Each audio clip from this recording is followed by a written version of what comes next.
असित मुनि पुरानी भविष्यवाणी से भली भांति परिचित थे कि जिनके शरीर में गौतम की तरह 32 महापुरुष लक्षण होंगे, वह इन दो गतियों में से किसी एक को निश्चित रूप से प्राप्त होगा। यदि वह गृहस्थ रहेगा तो वह चक्रवर्ती सम्राट होगा, लेकिन यदि वह गृहस्थ त्याग कर प्रवज्जित हो जाएगा तो सम्यक संबुद्ध बनेगा। असित मुनि को निश्चय था कि वह बालक गृहस्थ नहीं रहेगा। बालक की ओर देखकर असित मुनि फूट फूट कर रोने लगे। असित मुनि को इस तरह रोते देख राजा सुद्योधन के रोंगटे खड़े हो गए।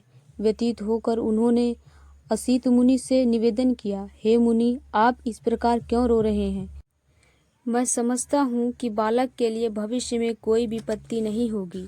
असित मुनि ने राजा से कहा, हे राजन, मैं बच्चे के लिए नहीं रो रहा हूँ। उसका भविष्य तो बिल्कुल निर्विघ्न है। मैं तो अपने लिए रो रहा हूँ।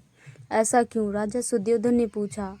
असित मुनि ने उत्तर दिया, मैं जरा दीर्घ हूँ, वय प्राप्त हूँ और वह बालक सम्यक संबुद्ध होगा और इसके बाद वह अपने सिद्धांतों का उत्कृष्ट धम्म चक्र चलाएगा, जैसे उससे पहले संसार में किसी भी प्राणी ने नहीं चलाया है।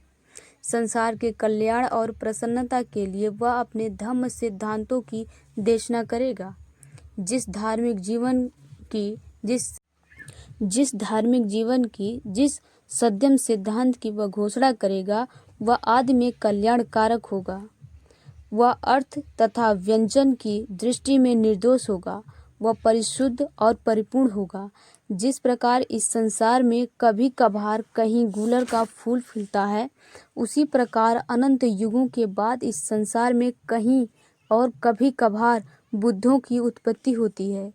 हे राजन, इसी प्रकार यह बालक निसंदेह श्रेष्ठतम सम्यक बोधि लाभ करेगा और ऐसा करने के बाद असंख्य प्राणियों को इस दुखद सागर के पार सुख की अवस्था में पहुंचाएगा। लेकिन मैं उन बुद्ध को नहीं देख सकूंगा, इसलिए राजन, मैं रो रहा हूँ। मैं अपने जीवन में उन बुद्ध की पूजा नहीं कर पाऊंगा। तब राजा ने उस महान असित मुनि और उनके भांजे नरदत्त को समुचित उत्तम भोजन से संपत्तित किया और उन्हें वस्त्र दान किया। उनकी परिक्रमा की। तब मुनि ने अपने भांजे से कहा, नरदत्त, जब कभी तुम्हें यह सुनने को मिले कि यह बालक सम्यक संबुद्ध हो गया है, तो तुम उनके पास जाकर उनकी शिक्षाओं में शरण लेना। यह तुम्हारे लिए सुख, कल्याण और प्रसन्नता के लिए होगा। इतना कहकर असित मुनि ने राजा से विदा ली और अपने आश्रम की ओर चले गए। 5वें दिन नामकरण संस्कार किया गया। बालक का नाम सिद्धार्थ रखा गया। उसके गोत्र का नाम गौतम था, इसलिए वह सिद्धार्थ गौतम के नाम से लोकप्रिय हो गया। बालक के जन्म और नामकरण के बीच में ही महामाया अचानक बीमार पड़ गई और उनके रोग ने गंभीर रूप धारण कर लिया। जब उन्हें लगा कि उनका अंत समय निकट है, तब उन्होंने राजा सुद्योधन और प्रजापति को अपने पास बुलाया और कहा, मुझे विश्वास है कि असित मुनि ने मेरे बच्चे के बारे में जो भविष्यवाणी की थी वह सच होगी। मुझे यही दुख है कि मैं उसे पूरा होते हुए नहीं देख सकूंगी। मेरा बालक शीघ्र ही मात्रहीन हो जाएगा, लेकिन मुझे उसकी तनिक भी चिंता नहीं है कि मेरे बाद उसका लालन पालन ठीक प्रकार से नहीं होगा और भविष्य के अनुरूप उसकी समुचित देखभाल नहीं होगी।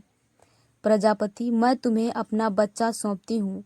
मुझे लेस मात्र भी संदेह नहीं है कि तुम उसके लिए उसकी माँ से भी बढ़कर होगी। अब दुखी न हो, मुझे मरने की अनुमति दें। ईश्वर का बुलावा आ गया है और उसके दूत मुझे ले जाने के लिए प्रतीक्षा कर रहे हैं। इतना कहकर महामाया ने अंतिम सांस ली और राजा सुद्योधन और प्रजापति दोनों को बहुत ही दुख हुआ। दोनों फूट फूट कर रोने लगे। जब सिद्धार्थ की माता का देहांत हुआ, तब उनकी आयु केवल 7 दिन की थी। सिद्धार्थ का एक छोटा भाई भी था, जिसका नाम नंद था। वह राजा सुद्योधन और महाप्रजापति से उत्पन्न हुआ पुत्र था। उनके कई चचेरे भाई भी थे, जिनकी संगति में सिद्धार्थ बड़े हुए। आगे का भाग अगली वीडियो में।